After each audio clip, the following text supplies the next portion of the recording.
नमस्ते विद्यार्थियों, आज हम देखेंगे मराठी का 8वां चैप्टर बख्शीश, दूसरी इकाई का 8वां चैप्टर बख्शीश के बारे में हम देखेंगे। सबसे पहले हम देखेंगे उनके लेखक का वर्णन और उनका परिचय। उसके बाद हम इस पाठ का आगे वर्णन करेंगे और समझेंगे। बख्शीश। स्मिता सराफ 1970 विविध मासिके, वृत्तपत्रे यामधून लेखन, आकाशवाणीवरील कार्यक्रमचा लेखनात सहभाग, मतलब इस सभी में इस लेखक का सहभाग था। आजच्या दैनंदिन व्यवहारात प्लास्टिकचा अति वापर होताना दिसतो। आज के जीवन में हम देखते हैं कि प्लास्टिक का इतना उपयोग हो रहा है। प्लास्टिकच्या पिशव्या वापर बंद करून कापडी पिशव्या वापरायचा हा संदेश प्रस्तुत पाठातून दिला आहे। मतलब इस पाठ के द्वारा हमें प्लास्टिक की थैली का उपयोग कम से कम करें, चाहिए तो नहीं करें, और इसके अलावा इस प्लास्टिक की थैली की जगह पर हमें कपड़े की थैली का उपयोग करना चाहिए। इस तरह का संदेश, इस तरह का अच्छा विचार हमें इस पाठ के द्वारा यहाँ स्मिता सराफ नाम के लेखक के द्वारा दिया गया है। और इस पाठ की शुरुआत करने से पहले मैं ये कहना चाहता हूँ कि हमारे सरकार के द्वारा, हमारे अलग अलग योजनाओं आयोजन के द्वारा, सभी स्कूल, सभी संस्थाओं के द्वारा एक आंदोलन, मतलब एक रैली निकाली गई थी, जिसमें इस तरह का प्लास्टिक यूज़ न करें, प्लास्टिक पर बंदी लाए, प्लास्टिक के क्या से नुकसान होता है, इस तरह का पूर्ण वर्णन हमने उस रैली के माध्यम से सब कुछ जाना था। तो यही बात हमें इस पाठ के द्वारा यहाँ समझाने का प्रयत्न किया गया है। तो हम देखते हैं यह चैप्टर बख्शीश। आई ऑफिसमधून येण्यापूर्वी ठरल्याप्रमाणे चैतन्य क्रिकेट खेलून घरी आला। आई मतलब उनकी मम्मी ऑफिस में से जब रिटर्न आती है, उसी समय चैतन्य क्रिकेट खेलकर वापस आता है। आई आल्यावर ती शिकत असलेली पाहून त्यांना आले टाकून मस्त चहा केला। क्या किया? आई आल्यावर ती शिकत असलेली पाहून त्याने आले टाकून, मतलब उसने देखा कि मेरी मम्मी काम से आ गई, तो उसने अपनी मम्मी के लिए चाय बना के लेके आया। देखो ये चित्र हमारे पास दिखाई दी है। इस चित्र में हमारे पास दिख रहा है कि किस तरह उनका लड़का चैतन्य अपनी मम्मी के लिए चाय बना कर लेके आता है। चहाचा तो गरमागरम कप होठाला लावल्यावर आईचा थकवा दूर झाला। जैसे ही उसकी मम्मी ने चाय अपने होठों पर लगाई, तो उनका थकान, उनकी जो बोलते हैं थक जाते हैं ऑफिस में काम करते करते, वो थकान दूर हो जाती है। इस तरह यहाँ लेखक ने लिखा है। अभी यहाँ हम देखेंगे इस दोनों के बारे में कन्वर्सेशन, मतलब उन दोनों की बातचीत। आई काय रे, आज मला आली का खेळताना, आज मज़ा आली का खेळताना। उसकी मम्मी उसे पूछती है, क्या आज खेलने को अच्छा लगा, खेलने में मज़ा आया? चैतन्य, खूब मज़ा आली, पण आई आज एक प्रकल्प दिलाय बाईनी। आज खेलने को बहुत अच्छा लगा, परंतु हमारे टीचर ने आज एक हमें प्रकल्प दिया है। मतलब एक कुछ बोलते हैं ना, एक कुछ बनाना है हमको, प्रोजेक्ट। आई, अरे बाप रे, तुझा प्रकल्प म्हणजे पोटात गोळा येतो माझ्या। पोटात गोळा येतो म्हणजे मतलब कि तेरे को प्रकल्प दिया है, मतलब तुझे बेटा प्रोजेक्ट दिया है, तो बाप रे अभी मुझे पेट में दुखने चालू हो जाएगा, तो मेरा दिमाग खाएगा, मुझे परेशान करेगा। त्यातून मुझे बाबाही घरी नाहीत, उसी बीच आपके पप्पा भी घर पे नहीं है। आम्ही दोघं हातभार लावतो तेव्हा कुठे पूर्ण होतो तुझा प्रकल्प। हम दोनों मिलके कहीं तुझे मदद करते हैं, तभी जाके तेरा ये प्रोजेक्ट पूरा होता है। आज काय सांगितलं नवं? आज तेरी टीचर ने तुझे क्या बताया? आई, काही विशेष नाही. बरं, मला सांग, बाजारातून काही आणायचं असेल की तू ते कसात आणतेस?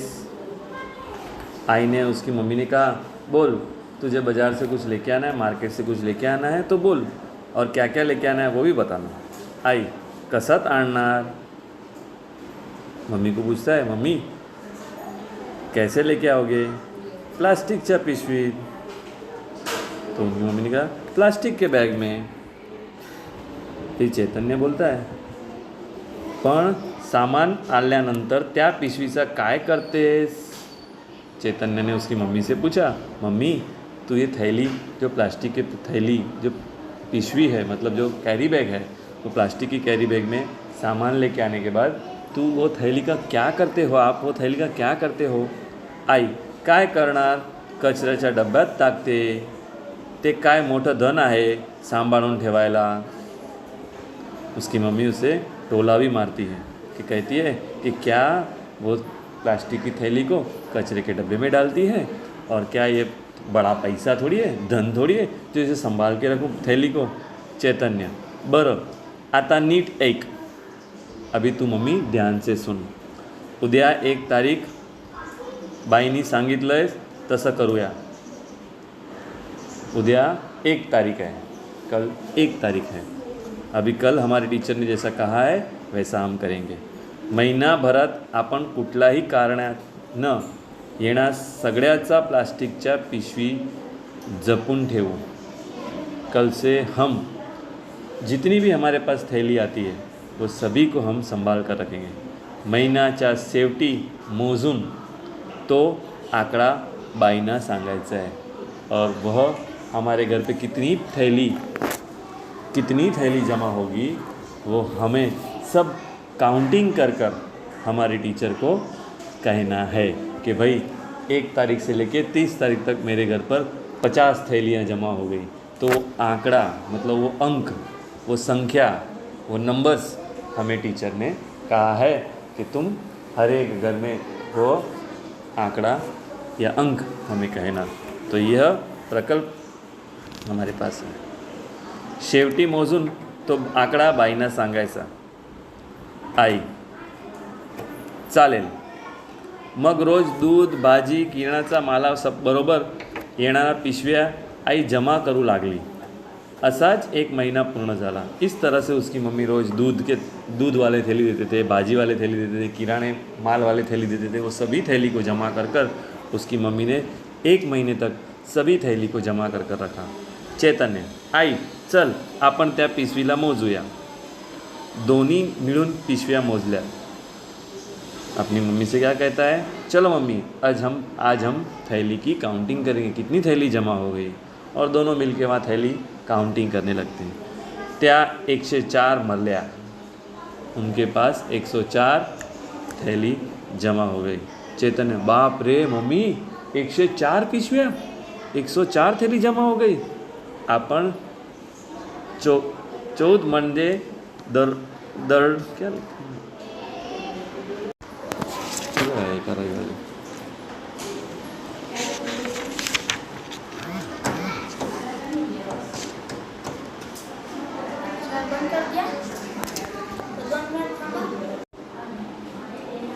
एका रविवारी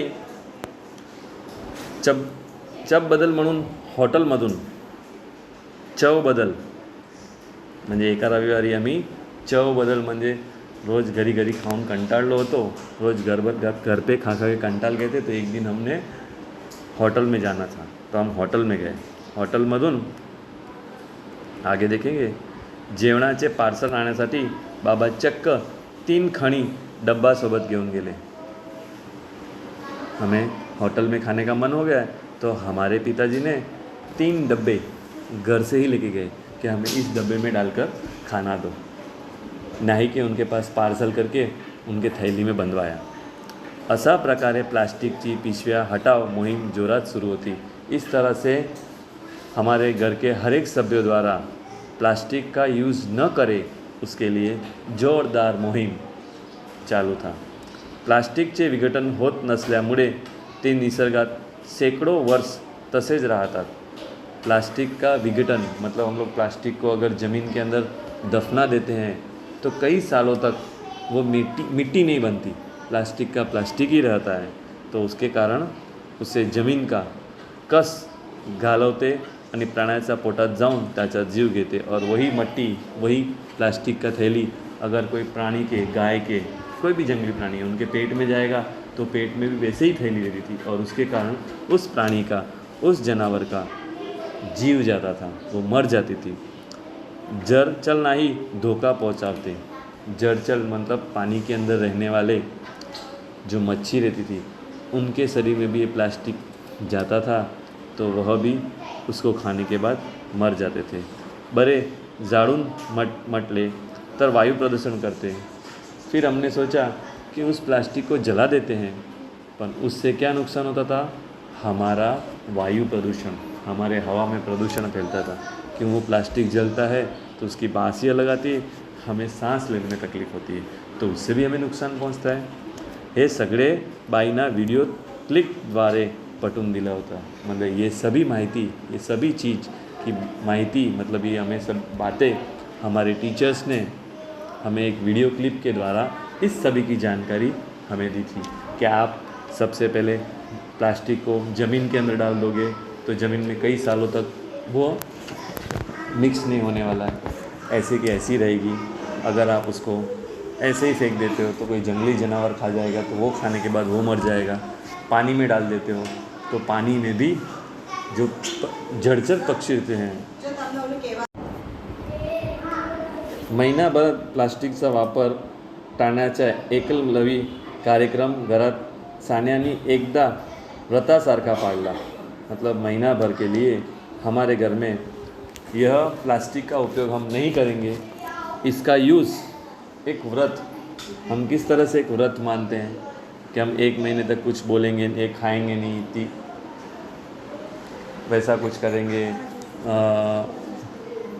ये खाएंगे, उपवास करेंगे, उस तरह का व्रत की तरह उन्होंने यह प्लास्टिक का उपयोग नहीं करेंगे, इस तरह से उन्होंने निभाया है। महिना अखेरीस पिशव्याचा भोजल्याचा चैतन्याला जराही वेळ लागणार नाही, कारण फक्त 4 पिशव्या होत्या। पिशव्या मोजताना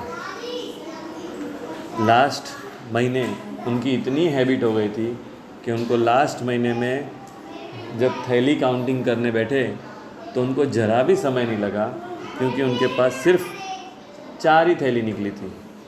मनातल्या मनात त्यांचे स्वतःची पाठ थोपवली और मनी मन उन्होंने अपने आप को शाबाशी दिया कि एक समय हमारे घर पर 104 थैली प्लास्टिक कैरी बैग का यूज़ होता था, आज हमारे घर पे सिर्फ 4 ही कैरी बैग का यूज़ हुआ है।